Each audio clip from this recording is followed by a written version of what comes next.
Okay, so Grandpa, what were your parents like when you were younger? What were they like? Yeah. You mean in discipline, or? Just like their parenting. Like, what were they like as parents to you?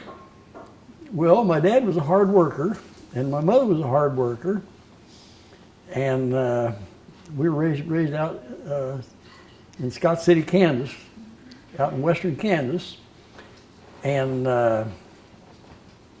my brother and I, our job was to help feed the stock. Mm-hmm. But the parents gave us little jobs to do, and everybody got along fine. Now, my dad was a strict. He was firm but fair, Yeah. and I never got a paddling I didn't deserve. Probably asked for, but yeah, we'd go to town Saturday night, buy all the groceries, and my mother raised about everything. About the only thing we bought was flour, sugar, and beans, and we raised everything else. We had chickens and hogs and cattle and all that kind of stuff. So, yeah, she raised chickens, had a bunch of chickens. We had a big house, 2-story house, and down in the basement we had a chicken brooder. Did you ever see one of those? Yeah. Baby chicks, and she hired them, raised them up, and yeah, we got along fine. Didn't your mom make her own soap? The what? Soap. Didn't your mom make your own soap? The what? Didn't your mom make your own soap? She did. Called it lye soap, and she would go out and cut it up and then set it out in the sun for it to cure. Mm-hmm. And I'll tell you a funny story. When we moved to Pueblo, Colorado, we had a house, and well, obviously, and she would make root beer, and she set it out there, and every once in a while it would explode. Well, I found out later it wasn't root beer; it was beer. Boom! I said, they told us because that was root beer. So that was funny. What was my dad like growing up? Ha! Oh, mercy. He was actually the perfect child. I could always reason with him logically, and I'd point out, okay, now if you do A, this happens, and if you don't do, then B happens, and I could always relate to him through logic. Mm-hmm. And if you try to tell him something that was completely insane, he'd just look at you like, "Yeah, Dad, that don't work." He knew, I'd try to slip a little zingers in on him, but yeah, I think when he was growing up, he had all of his own things, and I taught him the value of money, how to buy things and sell things.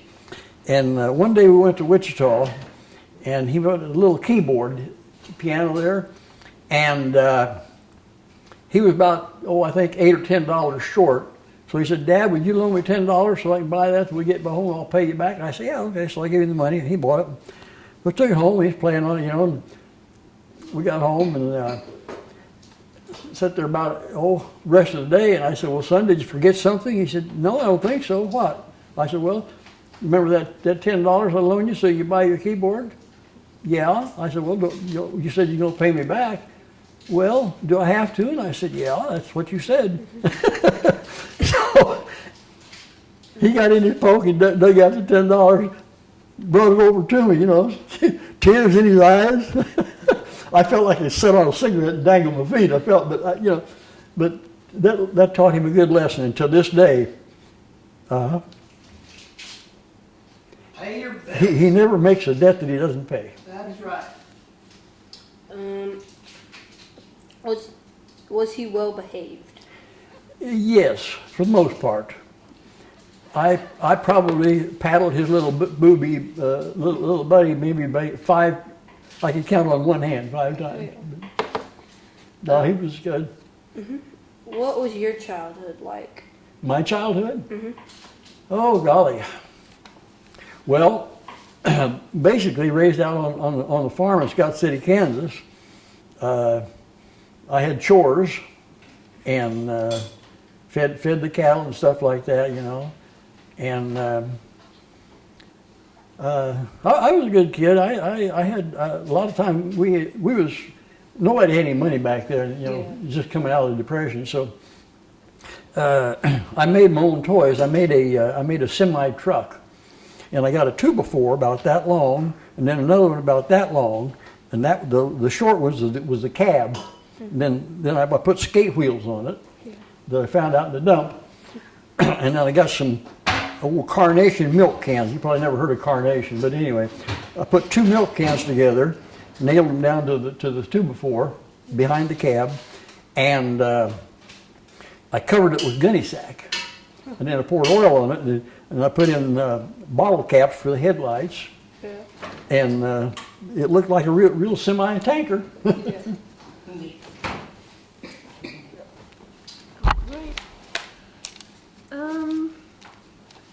When you were younger, who were your favorite relatives? My favorite relative? Oh boy, that's a toughie. I got to think about that a little bit.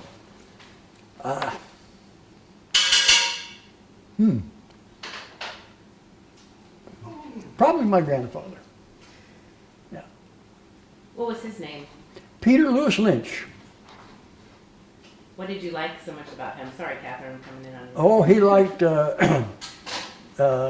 He was a kind gentleman, and when we lived there in Scott City, he had an old Model A car, and he would go to town about every day, and some kid would run out and say, everybody called him Pap. He said, "Pap, it's my birthday," and he said, "Okay, get in."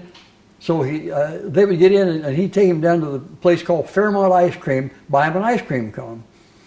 And he done that. He was a legend for that.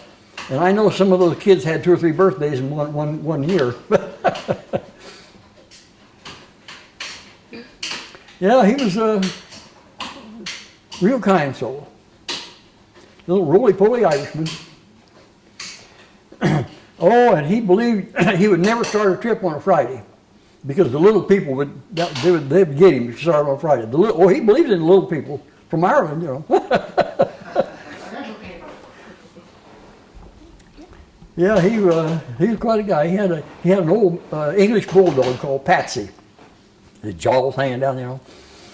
And him and Patsy would go everywhere together. And he chewed beech nut tobacco. He opened the pouch, take a big old chew, you know, run down it. Did he call it tobacco? Tobacco, yeah. Tobacco. And he would, on the old Model A cars, it had 3 pedals for a clutch, you know, and a brake. And he'd go down the street and the motor would be revving up, wouldn't be going very fast, but he would keep his foot on that clutch so it would just slip. And he'd buy a clutch about every year. Finally somebody told him, said, "Well, Pete, you know, if you keep your foot off that clutch, it wouldn't slip, and that's what's burning out your clutch." So he finally done that, and then he didn't ride him anymore. Yeah, funny things. He had an old a grinder, a wheel about that big around, and he'd pedal it, he'd out there, grind his axe, you know, and sharpen his saws. He's quite a guy. Yeah. Do you remember the stories your relatives used to tell you? My what? The stories that your relatives used to tell you. What? Speak up. When they told me stories? Yeah. Oh, you don't want to know. Do you have a favorite? No, I can't remember much. Any of my relatives telling me many stories. We were kind of, no, not really, not that I can think of anyway. That will be covered in the History of the Greens book, which will be forthcoming. The what? The book. That'll be in the book. The book he's working on. Oh, yeah. Next. Yeah, we was going to do a book on the green, all the greens from as far back as we could go. So we traced it back to the original Green, who was born in Ireland, and then he migrated to New York, and then he migrated to West Virginia. And then he had a son called Gilbert Green, and then Gilbert had a son called Cleo Green, and then Cleo Green had a son, me. But anyway, so when they were all Catholic then back in Ireland, and when he went to New York, there was such an oppression of Catholics that he moved to West Virginia. And after about a year there, he found out there was such an oppression of Irish people. Then he moved to Kansas, and I guess he settled there, and it was pretty non-denominational at that time. But back then, if you were a Catholic, you was the worst thing in the world. And it's like any religion, you're Catholic, Irish, Jewish, Polack, you always get bad stuff there that people talk about. But yeah, that was good times. But I don't remember much of my relatives ever telling me stories.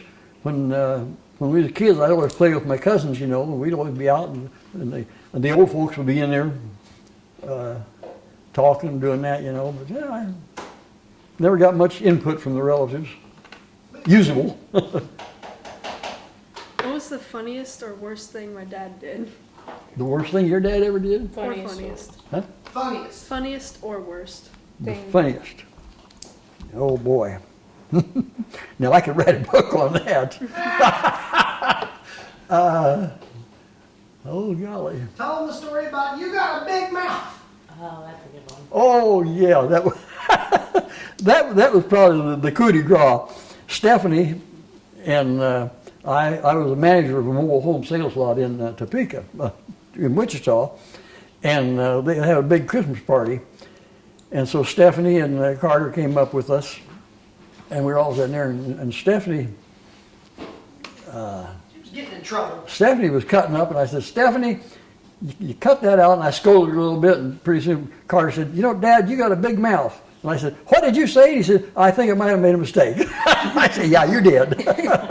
Not to be repeated in the near future. I think I was like 4 or 5 years old at that time. Yeah. Little. You got a big mouth. Out of the mouth of babes come words of wisdom, I guess. You got a big mouth. I bought him a go-kart. I think he's about 7, maybe 8. And in the backyard, I made a racetrack for him. He'd ride that go-kart around, and all of his little friends would come out, ride that go-kart around, and one little gal lived across the street. Her name was Ebony Duchesne, and she got to riding it, and she come around there, and she got to going too fast. She hit the back porch, and almost hit the tree. She said, I don't want to do that no more. Is that the Ebony I know, honey? Oh, okay, I know her now. Castillo. Yeah, it's Costello now, I think. Yeah. Yeah. So what else you got? One more. What were your grandparents like? My what? Grandparents. He already did that. My grandparents? What were they like? Yeah. Oh, he did Oh, that, just- I think. No, I did parents. Oh, I'm sorry. Yeah. Oh, my grandparents. We talked about Peter. Oh, they were just the greatest people in the world.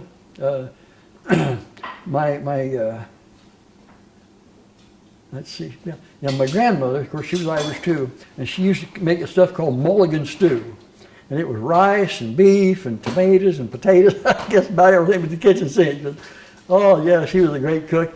And back then they had an old coal oil stove. You ever see one of those? Mm-hmm. And she liked that coal oil, and had a tank, about a gallon tank that would sit in there, and it dripped the coal oil down and just feed just enough in there where it would make a burner. Yeah. And me and my cousin would sleep over at her house quite a bit. We'll both live in the same town. And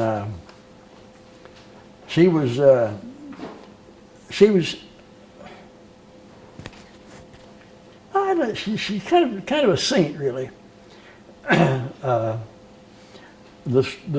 hardest word I ever heard come out of her mouth, when she would really get mad, I mean to the nth degree, oh shoot, man, and when she said that, you better be leaving. Oh God, I forgot I that. got a question for him. I do. I also, go ahead. Okay. To the best of your recollection, go through all the different jobs you've done in your life. And that's quite a list. See, go all the jobs you've had in your life. Oh my God. Yeah. How much time you got? Lots. You're not going to believe everything this man has done. Well, my very first job, I was 7 years old, and I got a job at the barber shop. I had my own little shoe shine stand. And I'd done that for maybe, during the summer.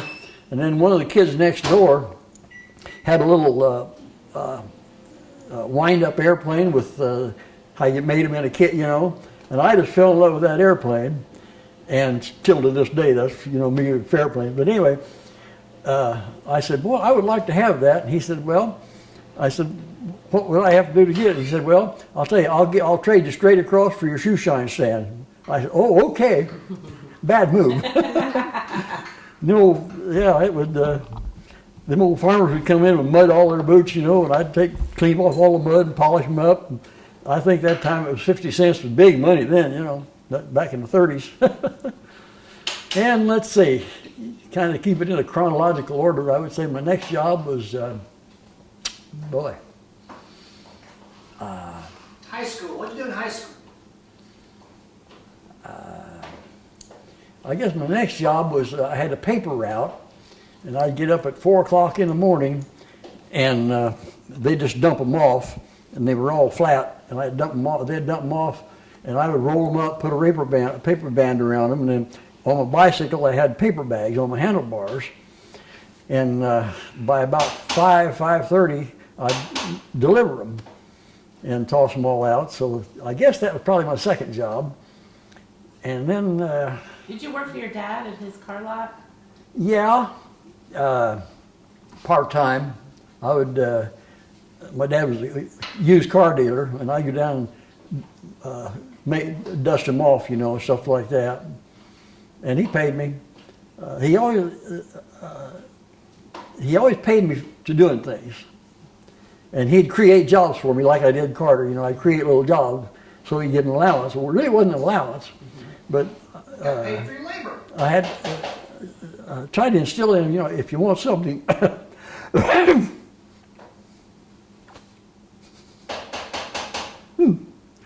This. You're gonna work for it, by golly. Oh, my golly. Boy, and did it take or what, Dad? Yeah. It took big time. I thought this was going to be easy. And let's see. Then my next job, I guess, was out of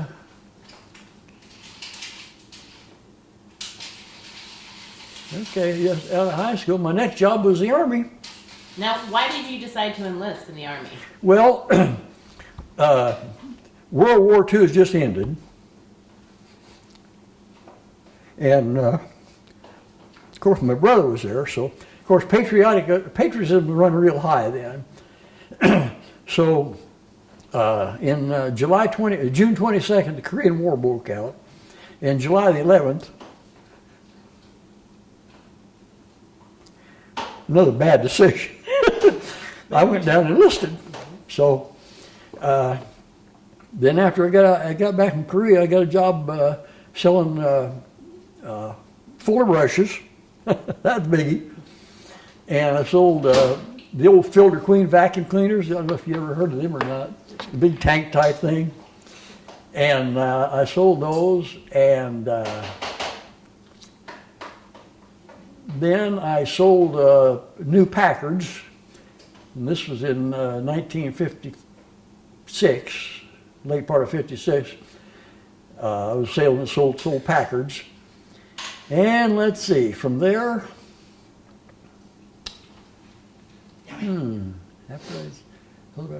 I started a glass shop in Chicago. This was all in Chicago. I started a glass shop, and I worked for a guy to learn the business, and then I started a business of my own. So I'd done that for a couple of years. Then I left Chicago and went back to Pueblo, which is considered my hometown. And what did I do there? I got my dad, helped my dad, he got a furniture store by then.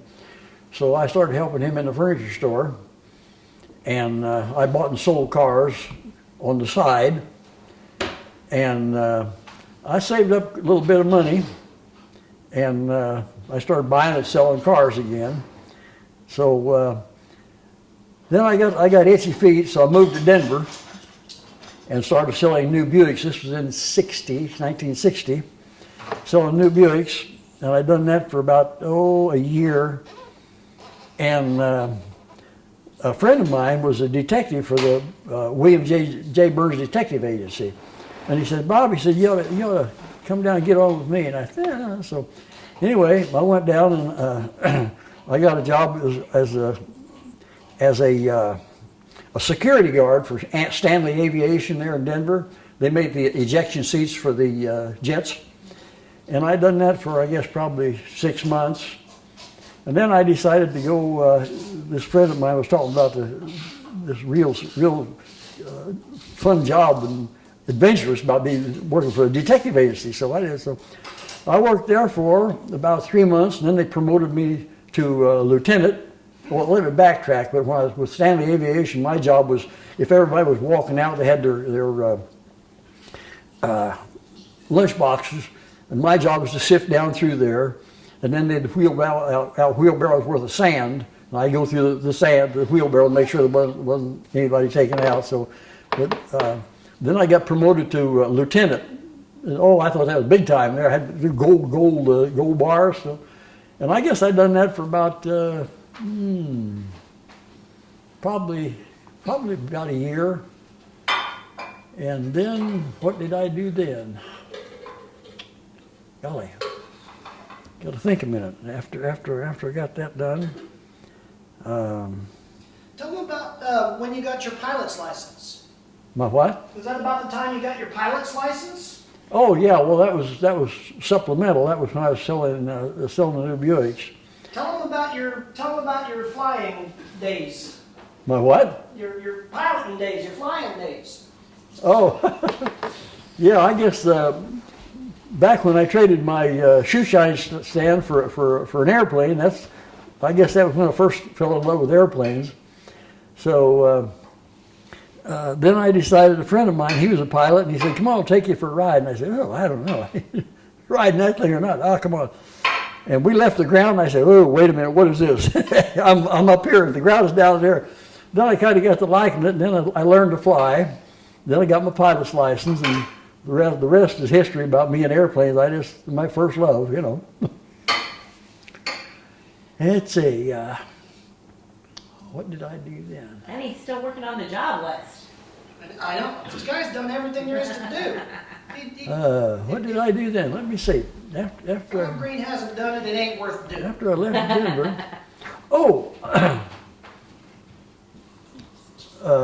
another friend of mine, they were building a dam down in Copan, Oklahoma. Oh, you can continue. I'm sorry, I'm gonna go check on the baby. Oh, okay. Sorry. So I was building, a friend of mine was working there. He said, "You want to make some big money, help build this dam." So I thought about that for a while. Yeah, that's good. So I went with him down to Oklahoma and got a job for the Winston, Foley, Fraser, Davis, and Hurley Construction Company. Yeah. That's a mouthful. And this is right around the time I was born, right? And I started working for them first as an accountant, and I worked for them for a while, and we lived. That was quite a deal. I learned to add on an adding machine, and then I got real good at that. I just look at a row of figures over here, type without even looking. So, and let's see. After that, what did I do? That was.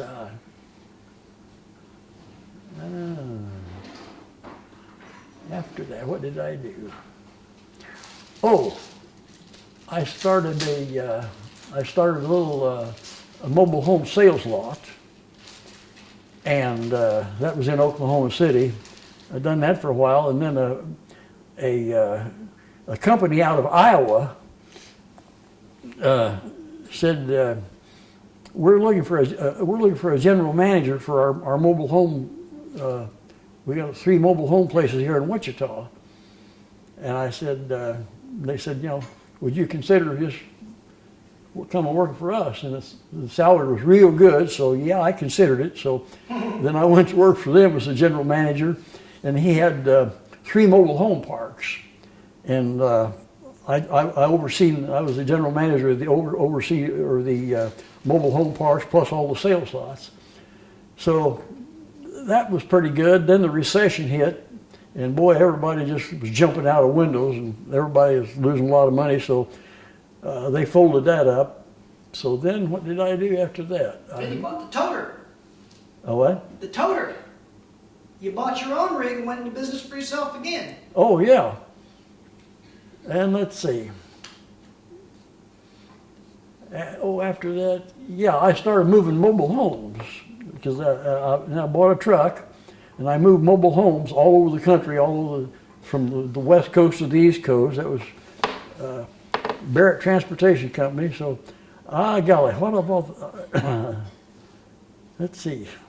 I probably missed a bunch of them in between there, but Yeah. it jogs my memory. It'll come back to me. Tell them about you skipped one. You made it all the way up to vice president of, was it diversified, what was it? Oh yeah. Skip that one. Then I moved to Phoenix, and I sent in my resume to a place back in New York, and I got a call from a guy, and he said, "This is Mr. Silverman for U.S. Industries," and he said, "We was looking over your resume, and we're going to start a group of mobile home sales lot in the state of Arizona, and New Mexico, and Arizona, and part of Utah. And we were impressed with your resume.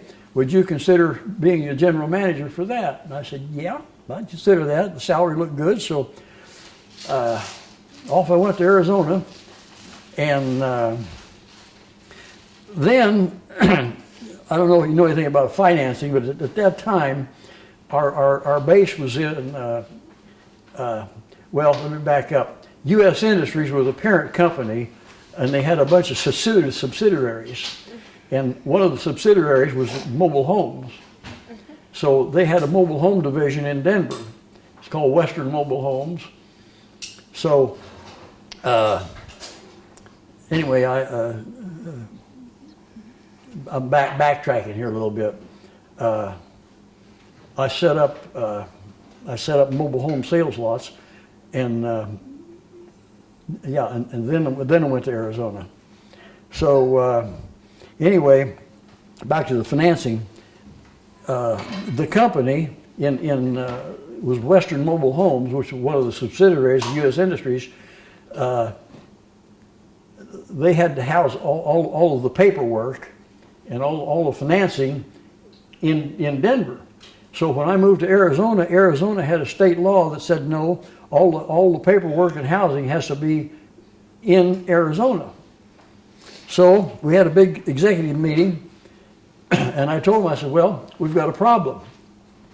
The only way that we can do business in Arizona is everything has to be housed in Arizona, and as such, you're going to have an officer down there to okay the deals and take care of the money and everything." So that's how I became vice president of U.S. Industries. Vice president of finance. Yeah, very elite operation. So anyway, we done that, and then in '72 and '73, the stock market took a crash, and went from bad to worse. So U.S. Industries sold out their Western Mobile Home division. So then I was looking for a job again, and so let's see. After that, where did they go? I went to work for a school. Again, something unique in Arizona. All of the salesmen had to take a course, a special course in selling and financing in Arizona. So myself included and all of my salesmen, they had to go down there and take this dumb course, and lasted about a week, but just to satisfy the state of Arizona that everybody was legal to do business in Arizona. So let's see. What did I do then? So speaking of this school, so I was real good friends with this the owner of this school in Arizona who taught this class. So he said, "Well, you want to come work for me?" I said, "Okay." So I went to work with him, and I became one of the staff. And then after the stock market crash and everything went sour in '76 there, I sold my house there and moved back to Kansas. And let's see, what did I do then? Oh, then I got back into mobile home business again for the second time, buying and selling used mobile homes and stuff like that. And let's see, then where do we go from there? Tell them about the shirt shack. The what? The shirt shack. The shirt shack. Shirt shack. Oh yeah, then got back to Kansas and Wichita, and I rented a little store, and I call it. There was a place, primarily in bowling shirts, and the big name in bowling shirts was King Louis. So a King Louis bowling shirt would cost you about $20 to $25, just a pullover shirt. So I got with this manufacturer that made them up in Kansas City, and he had a bunch of seconds, and every once in a while they would get, they weren't absolutely perfect, and they were just seconds, so he'd just discount them out. So I started buying the seconds from him, and I opened up a shop called King Louis Bowling Shirts. Then the people come in and they say, "How much are they?" I said, $12. I said, "Wow, I've been paying 20 and 25. And I said, "Well, you're buying at the wrong place." And you couldn't hardly tell the flaw in them at all. So I'd done that really makes good money on that. And they were King Louis all right, but they were seconds, but nobody knew it. So let's see. TJ Maxx. Yeah. Then I worked for sales manager for Aetna Mobile Homes there in Wichita. And let's see, I've done that for, I guess, 76, 77, about 3 years. And then he decided to retire. So I quit, and then I started buying and selling mobile homes on my own again. Mm-hmm. We moved out to out west of Wichita, and I bought a double wide out there, and I had a great big lot. It was kind of wasn't in the city. It was kind of out in the outskirts.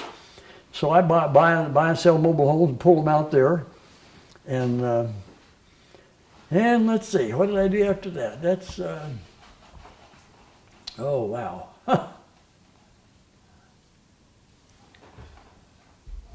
Well, then you bought another truck. Okay, remember you bought your other truck and leased as an independent contractor out to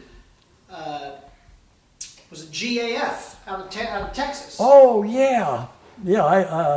I still had a what we call a toter, mobile home toter, a little short truck that pulled the mobile homes. So I leased my truck out to a place called GAF in Longview, Texas, and we would just pick up new mobile homes from the factory and deliver them to the dealer. And I'd done that for, I guess, probably the next 3 or 4 years. Made good money at that. It was high dollar stuff. And then you signed on with Gainey.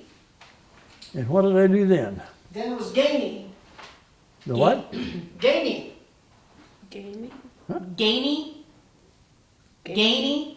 Oh, Gainey. Yeah, Gainey Transportation. They were out Grand Rapids, Michigan.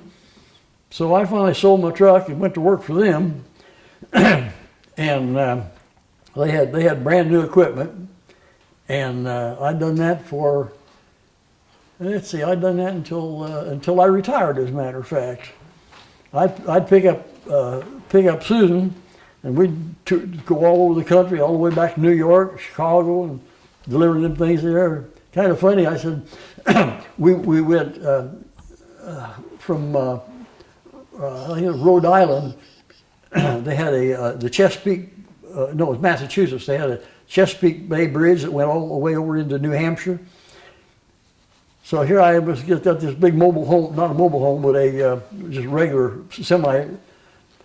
And I said, now, you're going to be in for a surprise. She said, what are you going to do? I said, we're going to go underneath the water. She said, oh. So anyway, just as we was going through the tunnel, there was a ship that crossed over the top of us.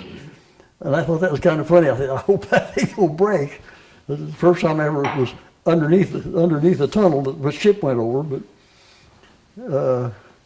then we went to, when I was still pulling mobile homes for Barrett, we had took one down to New Orleans, Louisiana, and Carter was just a little guy then. He was about 5, I guess. And first time in my life I went over a ridge that was below sea level in New Orleans. Yeah, kind of interesting.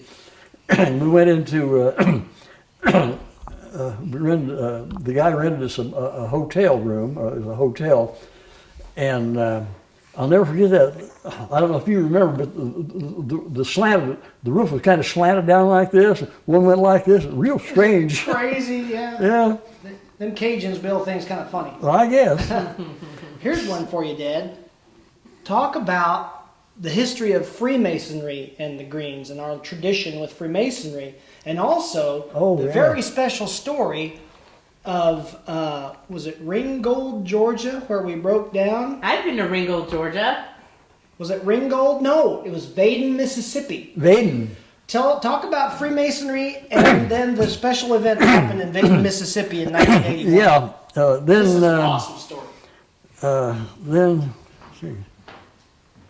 So it starts with your dad, really. Yeah. All of my dad was a Mason. And then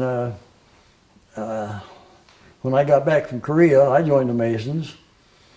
And my brother joined the Masons. And most all of my relations were Masons. We come from a long line of Masonic values there. But to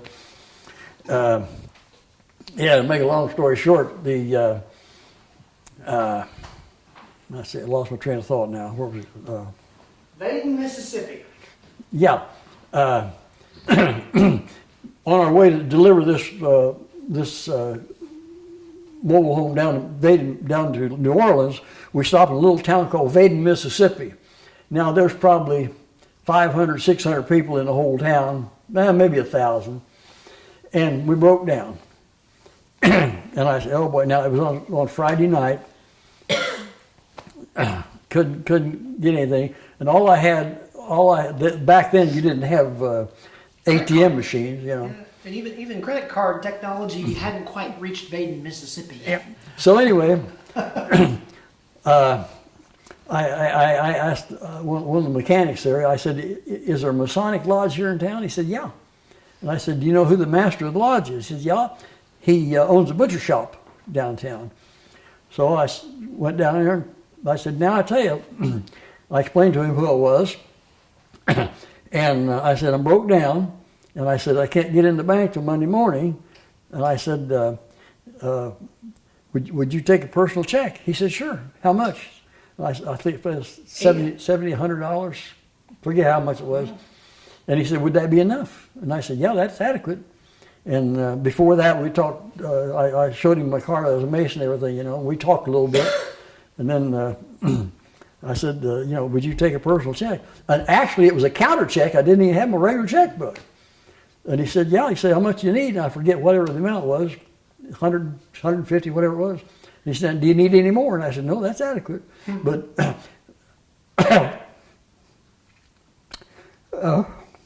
Man you've never met before in your life.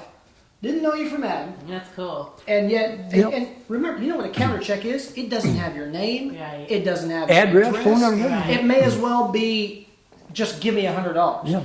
But he knew the check was good. That's the bonds of masonry. It's like no one would ever bring disgrace upon a 1,000-year-old institution like Freemasonry. Oh, so no. he knew that the check was good, and Dad knew that he could count on help when he needed it. I mean, that's a pretty amazing story. That doesn't happen in this day and age. I have, Oh, one, no. last, I have You- one last question. Just one quick question. Okay. How old were you when you enlisted? 17. Okay. Let's talk about that. Yeah, let's talk about that, please. Because the legal age is 18, correct? Yeah, I turned 18 years old in Foxhole in Korea. Okay, now, Bad mistake. they didn't look at your driver's license, or they just took your word that you were 18? Oh, no, my parents had to sign for me. Oh, yeah. I see. Yeah. Oh, because you could go in if you were Right. 17, if your parents signed for you. Okay. And both my parents said, "Are you sure you want to do this?" I Okay. said, "Oh, yeah." Okay. All right. So they signed, and I went to took basic training in Fort Ord, California. Where is that? In California, Where in California is that? it's on northern part, up by Salinas, Monterey, around in there. And after basic training, then the Korean War was going pretty hot and heavy then, so they shipped me to Fort Belvoir, Virginia, and I became a combat engineer. And we built bridges across the Potomac River and tore them up again, went on down, built more bridges, tore them up again. And then I got shipped overseas, and we landed in Busan, Korea, in dead of winter. It was just right January the 30th, I think. And there was no building, so they had tents set up, and they had a bunch of wood and old wood stoves. That's how we kept warm after fashion. So then a guy come up and he had a roster. He was a captain. And they said, "Now, as I call out your names," he said, "I'll assign you to where you're supposed to go." I said, "Okay." So he called everybody else's name, come to mind, said, "Green." I said, "Yes, sir." Said, 24th Infantry Division. I said, "Man, must be a combat engineer within the division." He said, 19th Infantry Regiment. I said, "Oh, well, it's scary." He said, 3rd Battalion, K Company, 24th Division. I said, "Wait a minute, I'm a combat engineer." He said, You're a rifleman now. We need riflemen, not engineers." So off I went to fight the big war. What was the date that you left? What was that? What was the date that you left? Do you remember that? Left Korea? No, left the States to go to Korea, to go to combat. 1950 Yeah, 19, or 51. just early part of 51. Okay. Yeah, February of 51 I got to Korea. Yeah, just got there.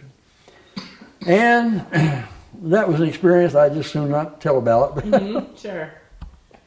Well, great. Well, thank you. Yay! Well, thank you. Yeah.